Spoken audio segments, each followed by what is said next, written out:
Hello students, आप सभी का स्वागत है मेरे इस यूट्यूब चैनल पर। आज हम प्रश्नावली 1.2 को सॉल्व करेंगे। तो पहला प्रश्न क्या है, नीचे दिए गए कथन सत्य है या असत्य है, कारण के साथ अपने उत्तर दीजिए। यानी हमारे पास 3 पॉइंट्स है, ये सत्य है या असत्य, ये हमें कारण के साथ बताना है। तो पहला क्या है, प्रत्येक अपरिमेय संख्या एक वास्तविक संख्या होती है। तो ये बोल रहा है क्या अपरिमेय संख्या एक वास्तविक संख्या होती है, तो हमें पहले ये पता होना चाहिए कि वास्तविक संख्या क्या होती है। तो वास्तविक संख्या क्या होती है, वास्तविक संख्या वो संख्या होती है जो परिमेय और अपरिमेय संख्या और परिमेय संख्या दोनों से मिलकर बनी होती है। यानी जो भी संख्या है, कुछ संख्या परिमेय संख्या होती है, कुछ अपरिमेय होती है, तो दोनों को मिलाकर जो संख्याएं होती है तो सारी संख्याएं मिलकर वास्तविक संख्या कहलाती है। तो ये बोल रहा है कि प्रत्येक अपरिमेय संख्या एक वास्तविक संख्या होती है, तो हम क्या बोलेंगे, ये कथन सत्य है ना, क्योंकि सारी संख्या वास्तविक संख्या होती है तो उसमें अपरिमेय और परिमेय दोनों संख्याएं आती है, तो सारी अपरिमेय संख्या है जो वास्तविक संख्या में भी आती है। तो इसीलिए प्रत्येक अपरिमेय संख्या एक वास्तविक संख्या होती है। तो इसका कारण क्या है, सत्य है, क्योंकि वास्तविक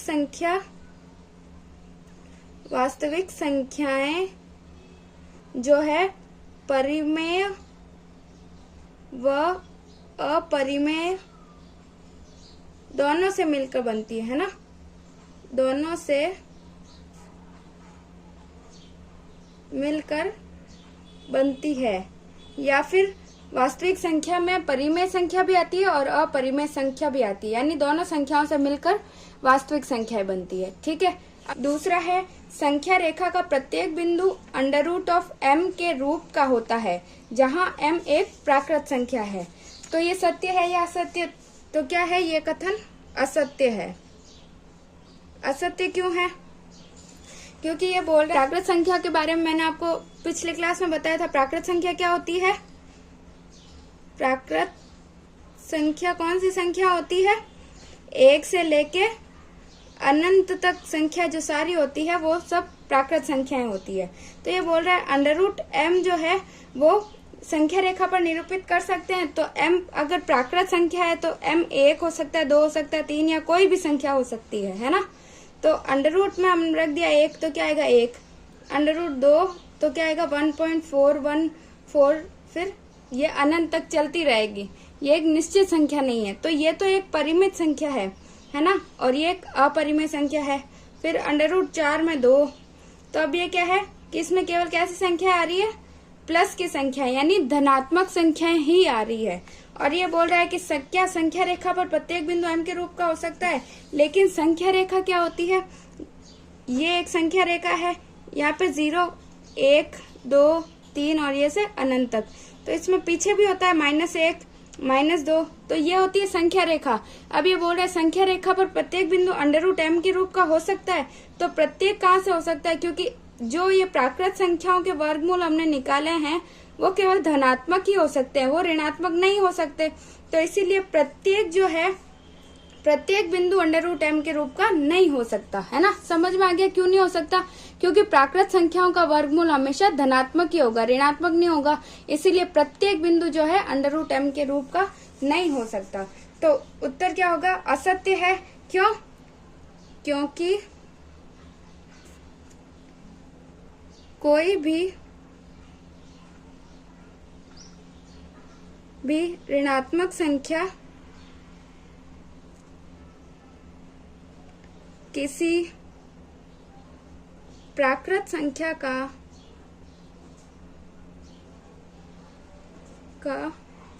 वर्गमूल नहीं हो सकती,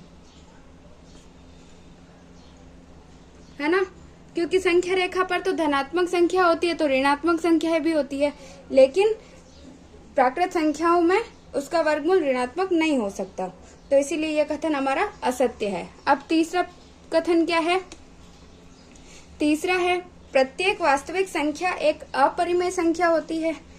तो ये बोले क्या प्रत्येक वास्तविक संख्या एक अपरिमेय संख्या है, लेकिन हम क्या जानते हैं, वास्तविक संख्या जो है परिमेय और अपरिमेय दोनों से मिलकर बनी है। तो प्रत्येक वास्तविक संख्या तो अपरिमेय नहीं हो सकती, क्योंकि इसमें परिमेय भी होगी और अपरिमेय भी होगी, दोनों संख्याएं आएगी। अगर ये बोलता कि क्या वास्तविक संख्या अपरिमेय संख्या हो सकती है तो ये सत्य था, लेकिन ये बोल रहा है प्रत्येक वास्तविक संख्या अपरिमेय संख्या है, तो यह कथन क्या है? असत्य है ना? यह कथन असत्य है, क्योंकि वास्तविक संख्या जो है परिमेय और अपरिमेय दोनों से मिलकर बनी है ना? क्योंकि वास्तविक संख्या परिमेय भी हो सकती है व अपरिमेय दोनों हो सकती है, दोनों हो सकती है ना? तो इसका अगर आपको ऐसा लगता है तो इसका उदाहरण लिख देना। उदाहरण के लिए 2 है, ये क्या है? परिमेय संख्या है, परिमेय संख्या है और वास्तविक संख्या भी है। ठीक है, 2 जो है एक वास्तविक संख्या है और परिमेय संख्या भी है, लेकिन इसमें क्या बोला? क्या प्रत्येक वास्तविक संख्या अपरिमेय संख्या है? तो नहीं, वास्तविक संख्या है ये, लेकिन अपरिमेय संख्या नहीं है, परिमेय संख्या है। ठीक है, अब दूसरा प्रश्न, क्या सभी धनात्मक पूर्णांकों के वर्गमूल अपरिमेय होते हैं? यदि नहीं तो एक ऐसी संख्या के वर्गमूल का उदाहरण दीजिए जो एक परिमेय संख्या हो। तो क्या है? क्या सभी धनात्मक पूर्णांकों के वर्गमूल अपरिमेय होते हैं? तो अभी हमने देखा ही था, और देख लेते हैं सभी धनात्मक पूर्णांकों के वर्गमूल। धनात्मक पूर्णांकों के वर्गमूल यानी √4 क्या होगा? 2। √2 का क्या होगा? 1.414 है ना? अनंत तक जाएगा। तो ये बोल रहा है क्या सभी धनात्मक, क्योंकि 4 भी धनात्मक है तो 2 भी धनात्मक है, वर्गमूल अपरिमेय होते हैं। सभी धनात्मक यानी 4 का तो परिमेय है और इसका क्या है? अपरिमेय है ना? अब ऐसे ही 1 का करें तो ये तो 1 ही आएगा, तो ये परिमेय है। 9 का किया तो 3 जो परिमेय है ना? ऐसे ही √3 का, √5 का, इनकी जो संख्या आएगी वो आएगी अपरिमेय, है ना? जिसका वर्गमूल अपरिमेय आएगा। तो ये बोल रहे क्या सभी धनात्मक पूर्णांकों के वर्गमूल अपरिमेय होते हैं? तो ऐसा नहीं है, क्योंकि जैसे 4 का है वो परिमेय है, 1 का परिमेय, 9 का परिमेय, है ना? तो ये संख्या परिमेय आई है। तो ये बोल रहे क्या सभी धनात्मक पूर्णांकों के वर्गमूल अपरिमेय होते हैं? तो हम क्या बोलेंगे? नहीं। तो ये बोल रहे अगर नहीं है तो ऐसी संख्या के वर्गमूल का उदाहरण दीजिए जो एक परिमेय संख्या है। तो ऐसा उदाहरण क्या होगा? ऐसा उदाहरण √4 हो सकता है, √9 हो सकता है ना? तो ये बोल रहे हैं ऐसी संख्या का उदाहरण दीजिए जो एक परिमेय संख्या है ना? तो √4 = 2, ये एक परिमेय संख्या है। यह तो 1 का ही बोल रहा है, लेकिन मैं 2, 3 लिख देती हूँ। √9, 3 जो एक परिमेय संख्या है ना? √16 4 का वर्गमूल है, तो ये एक परिमेय संख्या है। ऐसे ही हम बहुत सारी संख्याएं दे सकते हैं जो धनात्मक भी है और जिनके जो वर्गमूल है वो भी परिमेय संख्या है ना? तो ये दूसरा प्रश्न भी हो गया। अब तीसरा प्रश्न क्या है? दिखाइए कि संख्या रेखा पर √5 को किस प्रकार निरूपित किया जा सकता है। तो तीसरे प्रश्न में क्या करना है? हमें √5 को संख्या रेखा पर निरूपित करना है। उसके लिए हमें क्या करना पड़ेगा? हमें एक त्रिज्यखंड की आवश्यकता होगी। ठीक है, तो मैंने ये एक त्रिज्यखंड बना लिया जिसमें ये हमारे पास क्या है? आधार, ये क्या हुआ? कर्ण, और ये क्या हुआ? हमारे पास ये हो गया लंब। ठीक है, ये आ गया। और इसमें यहाँ पे क्या होता है? लंब पे 90 डिग्री का कोण है, इसीलिए एक लंब है। और इसके सामने वाली भुजा जो कर्ण होती है, तो यहाँ पे भी एक कोण होता है थीटा, है ना? तो ये मेरे पास एक त्रिज्यखंड आ गया। तो इसमें हमें क्या करना पड़ेगा? हम क्या करेंगे? इसमें एक पाइथागोरस प्रमेय लगाएंगे। पाइथागोरस प्रमेय क्या होती है? कर्ण स्क्वायर बराबर आधार स्क्वायर प्लस लंब स्क्वायर। ये तो हमने पहले पढ़ा हुआ है कि कर्ण स्क्वायर बराबर आधार स्क्वायर प्लस लंब स्क्वायर, ये होता है। तो ये बोल रहा है √5 हमें दर्शाना है, तो √5 है ये कर्ण हमारे पास। तो हमें क्या हो सकते हैं, आधार और लंब क्या होंगे कि यहाँ पे कर्ण √5 आए। तो ये दो हमें निकालने हैं। तो मैंने मान लिया कि आधार मैंने क्या ले लिया, 2 ले लिया, आधार मैंने ले लिया 2 और लंब क्या ले लिया मैंने 1, है ना। ये मैंने 2 ले लिया और ये मैंने 1 ले लिया, तो 2 का स्क्वायर। तो अब हम देखते हैं ये 5 आता है या नहीं, ठीक है। तो 2 का स्क्वायर 4 और 1 का स्क्वायर 1, तो ये क्या आया 5, जो क्या है कर्ण का स्क्वायर। स्क्वायर हटा तो कर्ण क्या आ गया मेरे पास √5, क्योंकि इधर से स्क्वायर हटा तो यहाँ पे वर्गमूल लग गया, तो कर्ण बराबर √5। तो हमें यही चाहिए था, कर्ण बराबर √5। तो ये कैसे आया, जब मेरे पास आधार 2 होगा और लंब 1 होगा तब मुझे कर्ण √5 प्राप्त होगा, ठीक है। तो पहले आपको ये आना चाहिए, फिर हम संख्या रेखा पर इसको निरूपित कर सकते हैं, ठीक है। तो चलिए करते हैं। सबसे पहले क्या करूंगी, मैं एक संख्या रेखा खींच लेते हैं स्केल की सहायता से। यहाँ पे एक रेखा खींचेंगे, ठीक है। ये पॉइंट ले लिया मैंने 0, ये यहाँ से जा रही है, यहाँ पे भी अनंत तक जाएगी, इधर से भी और इधर से भी, ठीक है। फिर हमें लेना है एक प्रकार ले लिया। प्रकार को थोड़ा ही खोलना है, ठीक है। ये पूरा बंद है, इसको थोड़ा सा खोल लेना है, मैंने इतना खोल लिया। तो ये मेरे पास क्या हुआ 1 इकाई, ठीक है। ये मेरे पास 1 इकाई के बराबर है, ठीक है। तो यहाँ से मैंने 1 इकाई ले ली, ये 1 इकाई, ये 2, ये 3, ठीक है। तो ये मेरे पास क्या क्या आ गया, ये 1 इकाई, ये 2 इकाई, ये 3 इकाई, ठीक है। तो 1, ये 2 और ये 3। अब मेरे पास क्या था, आधार मुझे क्या लेना था, ये 2 लिया ना मैंने यहाँ पे, तो यहाँ पे भी मुझे 2 लेना है। तो आधार मेरे पास है 2 और आधार 2 पे मुझे क्या बनाना है, एक लंब खींचना है। कितना खींचना है, लंब खींचना है, वो भी 1 इकाई का, है ना। 2 इकाई आधार पे मुझे लंब खींचना है 1 इकाई का। तो लंब खींचेंगे तो उसके लिए सबसे पहले क्या चाहिए होगा, 90 डिग्री का कोण। तो 90 डिग्री का कोण हमें प्रकार की सहायता से भी बना सकते हैं, लेकिन अगर हम चांदे की सहायता से बनाएंगे तो हमारे लिए ज्यादा इजी होगा, है ना। अब हम क्या करेंगे, हमारे पास 2 लेना है आधार, तो यहाँ पे एक पॉइंट मैंने मान लिया, ठीक है। अब यहाँ से ये बोल रहा है कि 90 डिग्री का कोण बनाना है। तो 90 डिग्री कहाँ पे, ये यहाँ पे, ठीक है। यहाँ पे मैंने एक रेखा खींच दी। तो यहाँ पे मेरे पास आ गया 90 डिग्री का कोण। अब ये क्या बोल रहा है, कर्ण लंब कितनी इकाई का होना चाहिए, लंब 1 इकाई का होना चाहिए। तो 1 इकाई का होना चाहिए, तो प्रकार की सहायता से हम क्या करेंगे, 1 इकाई लेंगे, ये 1 इकाई का, है ना। तो आपको ये ध्यान रखना है कि जो हमने पहले खोला था ना प्रकार, उतना ही खुला रखना है, उसको उधर ही टाइट रखना है, ये हिलना नहीं चाहिए, है ना। यहाँ पे जो इकाइयां ली थी वही यहीं पे लेनी है। तो मैंने 1 इकाई ले ली। अब इस 1 इकाई को लेके मुझे इस 0 से मिला देना है इसको।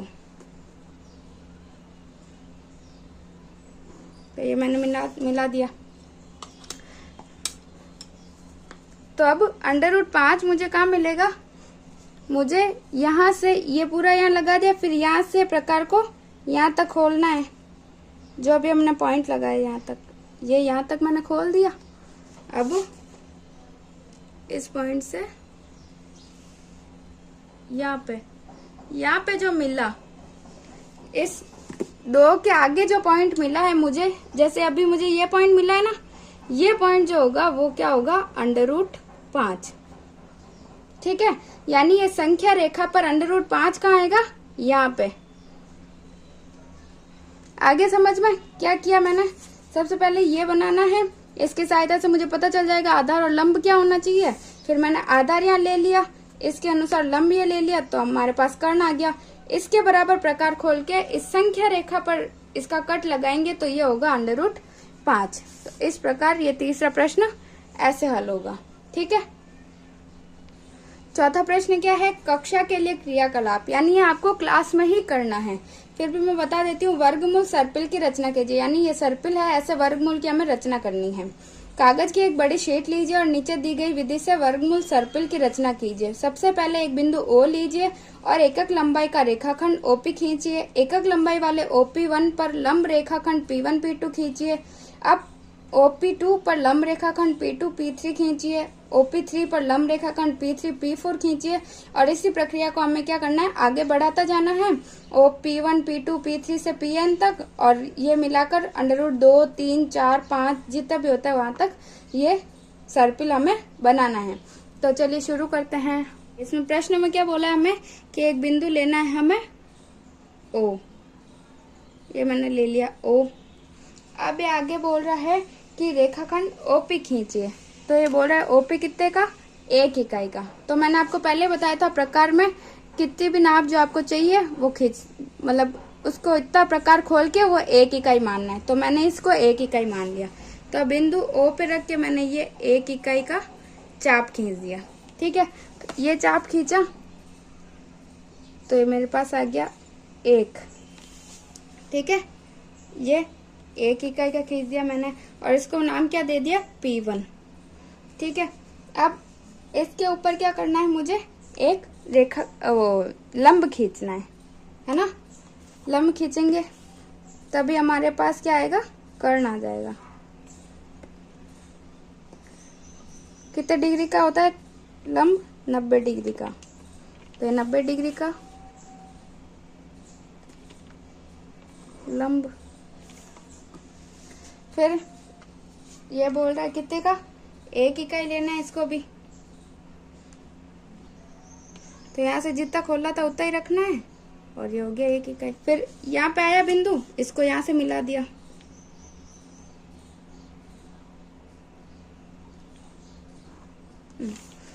तो ये हमारे पास क्या आ गया अब, √2 और ये पॉइंट क्या आ गया, P2। अब ये बोल रहा है कि वापस इसको आधार मान लो। पहले हमारे पास क्या था, आधार था 1 और लंब भी 1 इकाई था, तो कर्ण हमारे पास √2 आया। अब ये बोल रहा है आधार हमारे पास √2 है, तो इसके ऊपर हमें लंब खींचना है। तो इस पॉइंट से, क्योंकि ये वाली लाइन नहीं लेनी, ये लेनी है, क्योंकि आधार क्या है हमारे पास, √2। √2 आधार है, तो इस पे लंब कहाँ जाएगा, ये यहाँ। ठीक है,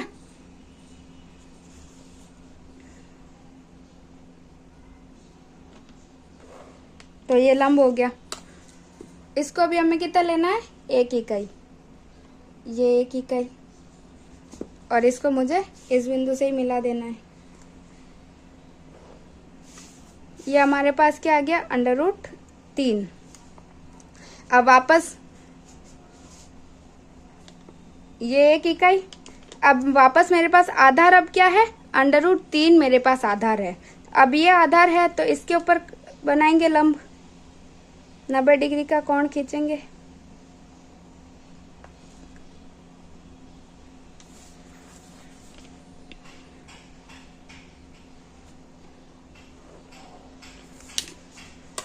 और इस पे भी कितने, 1 इकाई लेंगे और इसको वापस इस बिंदु से मिला देंगे। तो ये मेरे पास क्या है, √4 और ये भी 1 सेंटीमीटर, 1 इकाई। अब वापस, अब मेरे पास आधार क्या है, √4 मेरे पास आधार है, तो इस आधार पे मुझे एक खींचना है लंब।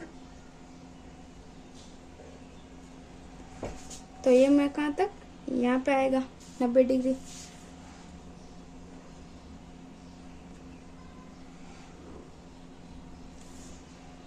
फिर इसको वापस 1 इकाई लेना है।